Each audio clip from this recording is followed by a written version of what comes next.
আসসালামু আলাইকুম সুপ্রিয় শিক্ষার্থীরা, কেমন আছেন সবাই? Shimul memorial Naushad school and college কর্তৃক আয়োজিত সপ্তম শ্রেণীর কৃষি শিক্ষা অনলাইন ক্লাসে তোমাদের সবাইকে স্বাগত।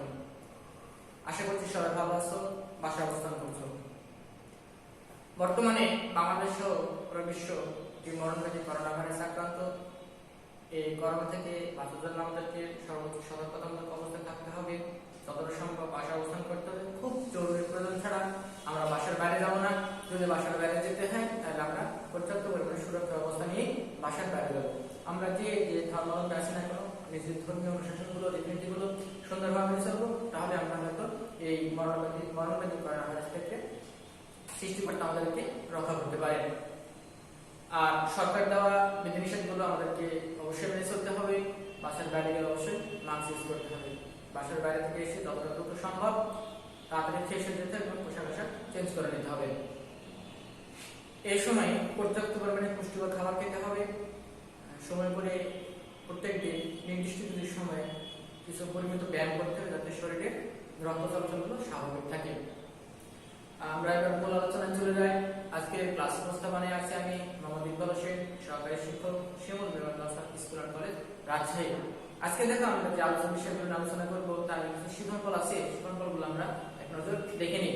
অর্থাৎ আজকে আলোচনার শেষে আমরা যে বিষয়গুলো শিখবো সেই বিষয়গুলো সম্পর্কে দেখো। গৃহপালিত পশুর পুষ্টি উপাদান সম্পর্কে বলতে পারবে, গৃহপালিত পশুর সুষম পুষ্টি উপাদান সম্পর্কে বর্ণনা করতে পারবে, গৃহপালিত পাখির পুষ্টি উপাদান সম্পর্কে ব্যাখ্যা করতে পারবে। অর্থাৎ আমরা বাসায় যে পশু পাখিগুলো পালন করে থাকি, যেমন গরু, ছাগল, হাঁস, মুরগি, এগুলোর যে পুষ্টি উপাদান সে সম্পর্কে আমরা জানতে বলতে এবং ব্যাখ্যা করতে পারবো। আজকের আলোচনা বিষয়গুলো দেখো। গৃহপালিত পশু, গৃহপালিত পশুর পুষ্টি উপাদান, গৃহপালিত পশুর সুষম পুষ্টি উপাদান, গৃহপালিত পাখির পুষ্টি উপাদান, গৃহপালিত পাখির সুষম পুষ্টি উপাদান। এখানে আমরা আজকে 5টি বিষয় নিয়ে আলোচনা করব। তার প্রথমে দেখো আছে আমাদের গৃহপালিত পশু। অর্থাৎ সাধারণভাবে আমরা পশু বাড়িতে যে সকল পশু পাখিগুলো পালন করে থাকি তাকে গৃহপালিত পশু বা পাখি বলে। যেমন গরু, ছাগল, হাঁস, মুরগি, বিড়াল, এগুলো হচ্ছে আমাদের গৃহপালিত পশু বা পাখির মধ্যে পড়ে। প্রাণীর পুষ্টি উপাদান, যার প্রাণ আছে তার পুষ্টি উপাদানের প্রয়োজন আছে। মানুষ, গরু, ছাগল, হাঁস, মুরগি, উদ্ভিদ, প্রত্যেকটা জিনিসেরই কিছু পুষ্টির প্রয়োজন আছে। মানুষের বেঁচে থাকার জন্য যেমন খাদ্যের প্রয়োজন, তেমনি প্রাণীর বেঁচে থাকার জন্য খাদ্যের প্রয়োজন আছে। আমরা এখানে প্রাণীর পুষ্টি উপাদান বলতে শুধুমাত্র পশু পাখির পুষ্টি উপাদান সম্পর্কে আজকে আলোচনা করবো। পশু পাখির খাদ্যে তাদের দৈহিক বৃদ্ধি, পুষ্টি সাধন, ক্ষয়পূরণ এবং রোগ প্রতিরোধ ক্ষমতা জন্মায়। কাজে এদের খাদ্যের সকল পুষ্টি উপাদান থাকা উচিত। মানুষের খাদ্যে যেমন রোগ প্রতিরোধ ক্ষমতা তৈরি হয়, ঠিক তেমনি পশু পাখির খাদ্যের মাধ্যমে তাদের শরীরে রোগ প্রতিরোধ ক্ষমতা তৈরি হয়। গৃহপালিত পশুর পুষ্টি উপাদান, অর্থাৎ আমরা যে সকল পশু পাখিগুলো বাড়িতে বা গৃহে পালন করে থাকি তাদের কিছু পুষ্টি উপাদান আছে। গৃহপালিত পশু খাদ্যের 6টি পুষ্টির উপাদান থাকা দরকার। মানুষের যেমন সুষম খাদ্যের জন্য 6টি পুষ্টিগুণ সমৃদ্ধ খাবার প্রয়োজন আছে, ঠিক অনুরূপ ভাবেও গৃহপালিত পশুর ক্ষেত্রেও এই খাদ্যের 6টি পুষ্টি উপাদান থাকা অত্যাবশ্যকীয়। নিজের ছকে পুষ্টি উপাদানের নাম, পুষ্টির উৎস, পুষ্টির কার্যকারিতা দেখানো হলো। আমরা একটা ছকের মাধ্যমে পুষ্টি উপাদানের কিছু নাম, কার্যকারিতা গুলো তুলে ধরেছি, এগুলো দেখো। কি বলছে? পুষ্টি উপাদান, পুষ্টির উৎস, পুষ্টির কার্যকারিতা। আসলে পুষ্টি উপাদান কি? আমিষ একটি পুষ্টি। এই কি কি পুষ্টির উৎস হচ্ছে ডাল, খোল, শুটকি মাছের গুঁড়া, রক্ত। আসলে রক্তের মধ্যে কি থাকে? রক্ত কিন্তু এক ধরনের আমিষ। ডাল, খোল, শুটকি মাছের গুঁড়া, রক্ত, এগুলো হচ্ছে গৃহপালিত পশুদের পুষ্টি উপাদানের উৎস।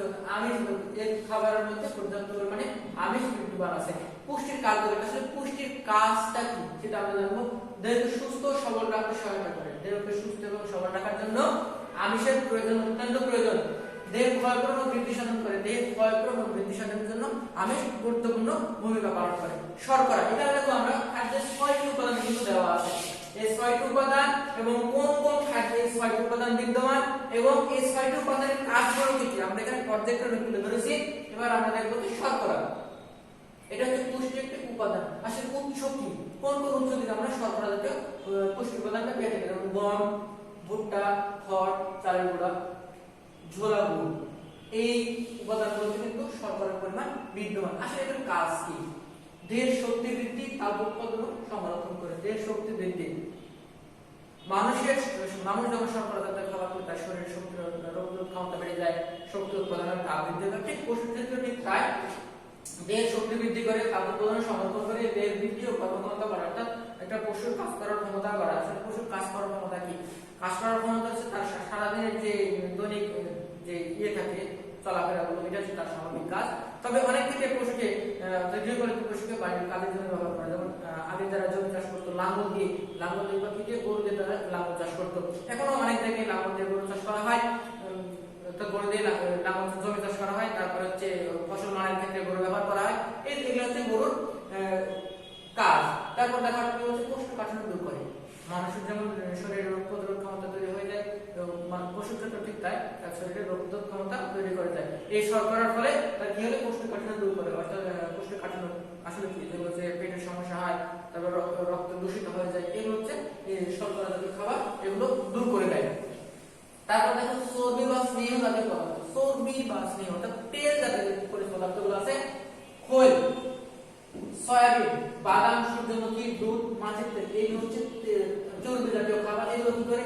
দেহের তাপ ও কর্মশক্তি বৃদ্ধি করে। অর্থাৎ মানুষের শরীরে যে স্বাভাবিক তাপমাত্রা থাকে এটা নিয়ন্ত্রণ করে হচ্ছে চর্বি জাতীয় খাবার। ঠিক পশুর ক্ষেত্রে ঠিক তাই, মানুষের এই তাপটা পশুর নিয়ন্ত্রণ করে যে চর্বি জাতীয় খাবারগুলো চামড়া মসৃণতা বৃদ্ধি করে এবং চর্মরোগ প্রতিরোধ করে। মানুষের শরীরে যেমন বিভিন্ন চর্মরোগ হয়ে থাকে, ঠিক পশুর শরীর থেকেও বিভিন্ন প্রকার চর্মরোগ হয়, যার ফলে তার ত্বকটাকে অমসৃণ হয়ে যায়। এই চর্বি জাতীয় খাবারের ফলে তার চামড়া মসৃণতা বৃদ্ধি করে এবং চর্মরোগগুলো প্রতিরোধ করে হচ্ছে আমাদের চর্বি জাতীয় খাবার। তারপরে দেখা কি আছে? ভিটামিন।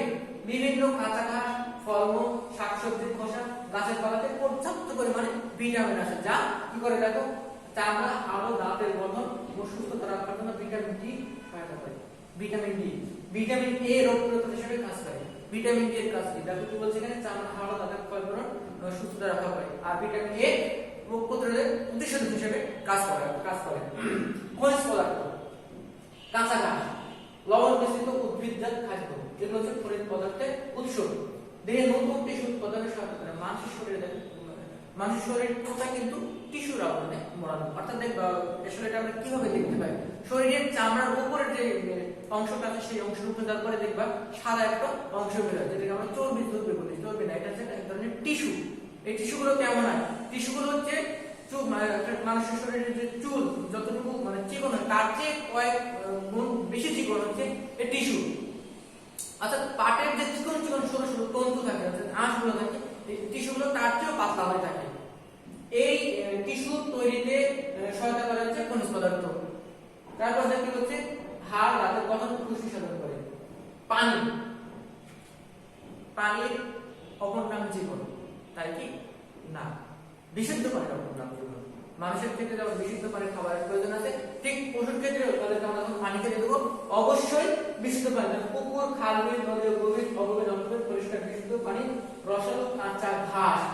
পুকুর, খাল, বিল, নদী, এই যখন পানিগুলো এখন তেমন পরিপূর্ণভাবে বিশুদ্ধ থাকে না, এখানে বিভিন্ন নর্দমার আবর্জনা, কলকারখানার আবর্জনা, এগুলো নেমে আসলে নদী, খাল, বিল, পুকুরের পানিগুলো এখন কিছু দূষিত হয়ে গেছে। সেজন্য আমাদের যতটা সম্ভব চেষ্টা করতে হবে এই গৃহপালিত পশুর ক্ষেত্রে তাদেরকে গভীর নলকূপের অর্থাৎ বিশুদ্ধ পানি খাওয়ানোর একটা প্রক্রিয়া তৈরি করতে হবে। পানির মধ্যে কি থাকে? আয়রন থাকে। আয়রনের অনেকগুলো কাজ করে। এখানে পানির কাজ করে তাপমাত্রা নিয়ন্ত্রণ ও খাদ্য পরিবেশে সাহায্য করে। অর্থাৎ শরীরের তাপমাত্রা নিয়ন্ত্রণ কিন্তু শরীরের তাপমাত্রা নিয়ন্ত্রণের জন্য পানির ভূমিকা অনস্বীকার্য। তারপরে কি হচ্ছে? খাদ্য পরিবেশে সাহায্য করে। মানুষ খাবার পরে যখন পানি খায়, পশু পাখি খাবার পরে পর্যাপ্ত পানি খাবারের প্রয়োজন হয়। খাদ্যকে প্রয়োজিত করতে সাহায্য করে। অর্থাৎ খাদ্যটাকে সংমিশ্রণ করে একবারে পচন উপযোগী করার জন্য পানি কিন্তু অনস্বীকার্য ভূমিকা পালন করে। এই হলো আমাদের খাদ্যের পুষ্টি উপাদান। এখানে ৬টি উপাদানের মাধ্যমে আছে পুষ্টি উৎস কি, কোন খাবারে কোন জাতীয় খাবার আছে, পুষ্টি উপাদান আছে এবং এর কাজগুলো কি আছে, এগুলো আমরা আজকে সংক্ষিপ্ত আকারে তুলে ধরেছি। বিস্তারিত আলোচনা পাঠ্য বইতে অবশ্যই পাবা। নেক্সট দিকে কি আছে? সুষম পুষ্টি উপাদান। আসলে সুষম পুষ্টি উপাদান কাকে বলে? খাদ্যের যে পুষ্টি উপাদানগুলো আনুপাতিক হারে যেসব খাদ্য বিদ্যমান থাকে তাকে সুষম পুষ্টি উপাদান। অর্থাৎ খাদ্যের যে আমরা ৬টি উপাদান দেখালাম, এই খাদ্যের যে ৬টি উপাদান খাদ্যের মধ্যে বিদ্যমান থাকে, এই খাদ্যকে আমাদের সুষম খাদ্য বলে। এই খাদ্য গবাদি পশুর জন্য খুব খুবই জরুরি। এই খাদ্য সকল পুষ্টি উপাদান সরবরাহ করে থাকে, এটি সুস্বাদু ও সহজ পাচ্য হয়ে থাকে। আসলে সহজ পাচ্য কি? পাচ্য মানে হচ্ছে যেটা পচনশীল, অর্থাৎ পচে যায়, খুব সহজে যেটা পচে যায়। এটা আঁশ জাতীয় খাদ্য, শুষ্ক, রসালো এবং দানা জাতীয় খাদ্য থাকে। এখানে আঁশ জাতীয় খাবার থাকে, শুষ্ক এবং দানা জাতীয় খাবার থাকে। আঁশ জাতীয় পুষ্টি উপাদান দেখো, শুষ্ক ধান খড়, গমের খড়, সাইড ও ঘাস, এগুলো আমাদের আঁশ জাতীয় পুষ্টি উপাদান। রসালো কাঁচা ঘাস, মানে বুঝতে পারছেন এখান থেকে পর্যাপ্ত পরিমাণে আমরা পানি পেয়ে থাকি। কাঁচা ঘাস, মিষ্টি আলু, মূলা, গাজর ইত্যাদি হচ্ছে আমাদের রসালো জাতীয় খাবার। দানা জাতীয় খাদ্য, গম ভাঙা, ভুট্টা ভাঙা, চালের গুঁড়া, গমের ভুসি, খোল, ডালের খোসা ইত্যাদি এগুলো আমাদের গরু বা গবাদি পশুর জন্য দানা জাতীয় খাদ্য। নেক্সট দেখি আমাদের কি আছে। আসলে এতক্ষণ আমরা দেখলাম যে গৃহপালিত পশুর পুষ্টি উপাদান। এবার আমরা জানবো গৃহপালিত পাখির ক্ষেত্রে আমাদের কি করণীয়। আমরা গৃহপালিত পশুর ক্ষেত্রে আমরা যে সকল পুষ্টি উপাদানগুলো ব্যবহার করেছি, আমাদের গৃহপালিত পাখির ক্ষেত্রে ঠিক অনুরূপভাবে কিছু পুষ্টি উপাদান আমরা নিয়ে আলোচনা করবো। দেখি এখানে কি আছে। অন্যান্য প্রাণীর মতো গৃহপালিত পাখির জন্য 6টি পুষ্টি উপাদান জরুরি। অর্থাৎ মানুষ এবং গৃহপালিত পশুর জন্য যেমন আমাদের 6টি পুষ্টি উপাদান সমৃদ্ধ সুষম খাদ্যের প্রয়োজন হয়, ঠিক তেমনি এখানে পাখির জন্য 6টি পুষ্টি উপাদান সমৃদ্ধ খাবারগুলো প্রয়োজন। এই উৎসাহের কিছু কার্য সম্পর্কে আমরা আলোচনা করব। আমরা আরো বিস্তারিত আলোচনা করব। এখানে কি আছে দেখি। শর্করা। শর্করার উৎসগুলো হলো গমের ভুসি, ভুট্টা ভাঙা, চালের গুঁড়া ইত্যাদি। গাছের কাজ, ভুট্টা ভাঙা খেলে ডিমের কুসুম হলুদ হয়।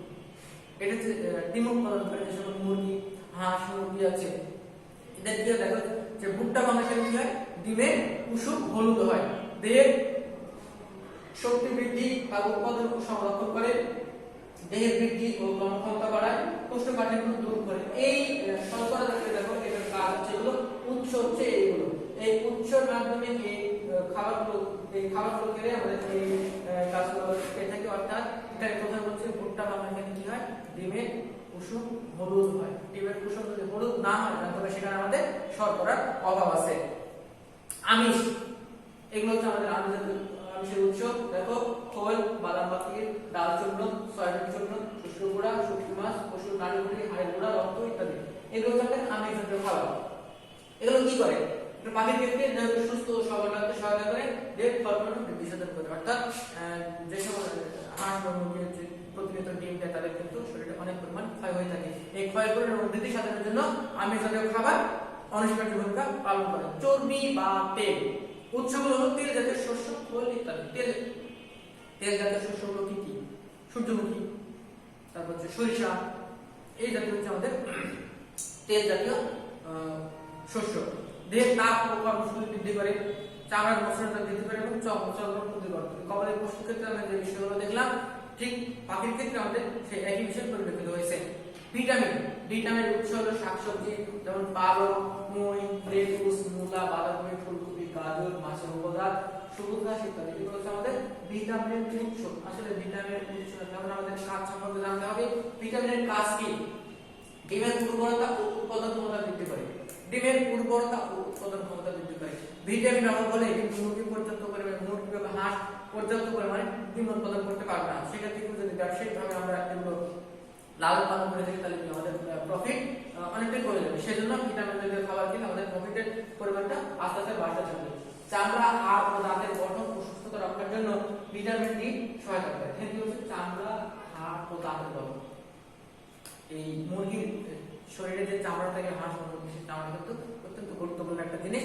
কারণ এই চামড়া যদি তার পরিপূর্ণ বিকাশ সম্ভব না, তাহলে কিন্তু একটি মুরগির তার উপাদানের যে শারীরিক উপাদানগুলো আছে সেগুলো কিন্তু আমরা পরিপূর্ণভাবে সে বিকাশ করতে পারবে না।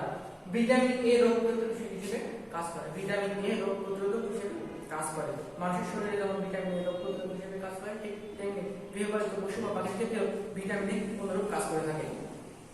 খনিজ পদার্থ, উৎসগুলো হলো মাছের উচ্ছিষ্ট।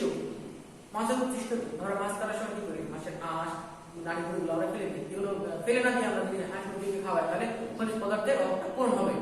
তারপর দেখো শামুক বা ঝিনুক, পুকুরে যে শামুক ঝিনুক পাওয়া যায় সেগুলো কিন্তু যারা খোলা পরিবেশে হাঁস চাষ করে পুকুরে, দেখো সেই পুকুরে কিন্তু পর্যাপ্ত পরিমাণে ঝিনুক এবং শামুকগুলো চাষ করতে হয় যাতে খনিজ পদার্থের অভাবটা পূরণ হয়। ওই পুকুরে যখন হাঁস আমরা ছেড়ে দেবো তখন কি করবে? সে তার স্বাদের মতো সেই ঝিনুক বা হাঁসগুলো, শামুকগুলো ধরে ধরে খেয়ে ফেলবে। তারপরে কি করছে?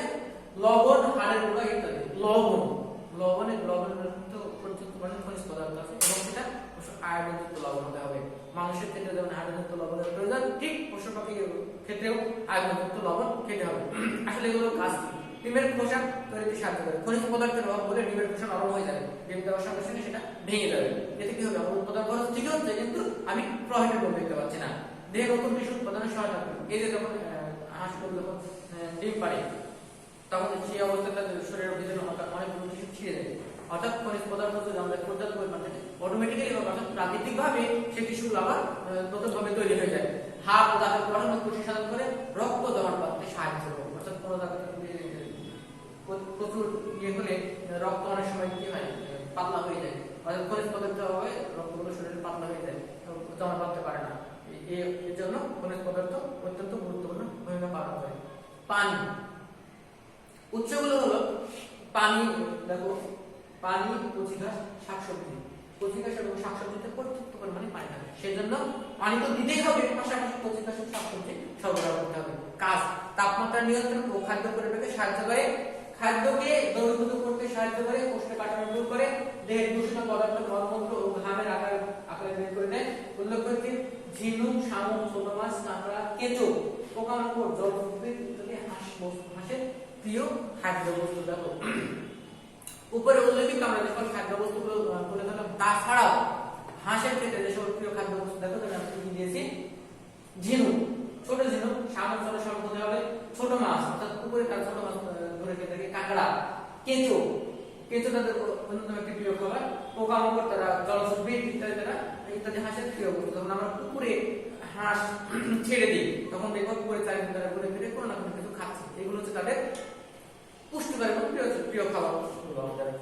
গৃহপালিত পাখি সুষম পুষ্টি উপাদান। গৃহপালিত পশু আমরা এই পুষ্টি উপাদান দেখলাম, এবার দেখলাম গৃহপালিত পাখির পুষ্টি উপাদান। হাঁস মুরগি সুষম খাদ্য উপরে উল্লেখিত সকল পুষ্টি উপাদান সঠিক অনুপাতনে বিদ্যমান থাকে। এই খাদ্য হাঁস মুরগি খুবই প্রয়োজন। আমাদেরকে লক্ষ্য রাখতে হবে আমরা যারা বাণিজ্যিকভাবে হাঁস এবং মুরগির চাষাবাদ করে থাকি, এই খাদ্যের এই ৬টি পুষ্টি উপাদান আমরা পরিপূর্ণভাবে দিতে পারি, সেদিকে আমাদের সজাগ দৃষ্টি থাকা প্রয়োজন। আজকে আমরা আলোচনা একেবারে শেষ পর্যায়ে চলে এসেছি। এই পর্যায়ে দেখো তোমাদের আছে মূল্যায়ন আছে। সুষম খাদ্য কাকে বলে? সুষম খাদ্য অর্থাৎ খাদ্যের যে ৬টি উপাদান যে খাদ্যের সমানভাবে বন্টন করা আছে তাকে সুষম খাদ্য বলে। আমিষ জাতীয় খাদ্য উৎসগুলো কি? আমিষ জাতীয় খাদ্য উৎসগুলো আমরা কি পেলাম? হচ্ছে নাড়ি, এই জাতীয় যেগুলো আমরা দানাদার জাতীয় হচ্ছে গম, ভাঙা, ভুট্টা, আমাদের এগুলো হচ্ছে আমাদের আমিষ জাতীয় খাদ্য। দানা জাতীয় খাদ্যগুলো কি? আসলে দানা জাতীয় খাদ্যগুলো কি? দানা জাতীয় খাদ্য হচ্ছে গম, ভুট্টা, মসুর, এই জাতীয় হচ্ছে আমাদের দানা জাতীয় খাদ্য। গৃহপালিত পশুর পুষ্টি উপাদানগুলো কি কি? গৃহপালিত পশুর পুষ্টি উপাদান আমরা যে ৬টি পুষ্টি উপাদান পেয়েছি, মানুষের যেমন 6টি পুষ্টি উপাদান প্রয়োজন, গৃহপালিত পশুর ক্ষেত্রে ঠিক একইভাবে 6টি পুষ্টি উপাদান প্রয়োজন। অবশ্যই 6টি পুষ্টি উপাদান গৃহপালিত পুষ্টি উপাদান। আজকে ধৈর্য আমার ক্লাসে দেখার জন্য তোমাদেরকে অসংখ্য ধন্যবাদ। নিশ্চয়ই তোমাদের সঙ্গে আবার কোনো একদিন কোনো এক সময় কোনো একটা ক্লাস নিয়ে আবার হাজির হয়ে যাবো। আজকে আগামীতে 2021 সালে তোমাদের সঙ্গে আবার দেখা হবে। সে পর্যন্ত তোমরা সবাই ভালো থাকো, সুস্থ থাকো, বাসায় অবস্থান করো এবং সবাই সবার জন্য দোয়া করবো যেন খুব দ্রুত অতি সত্তর মহান আল্লাহ বলে, সৃষ্টিকর্তা বলে, যে নামে বলি না কেন, আমরা সবাই সবার সৃষ্টিকর্তার কাছে প্রার্থনা করবো আমাদেরকে যেন এই মহামারী থেকে অতি দ্রুত পরিত্রাণ দিয়ে দেয়, মুক্তি দিয়ে দেয়। যে ধর্মকে আছে না কেন সঠিকভাবে ধর্মীয় অনুশাসন রীতিনীতিগুলো মেনে চলবো।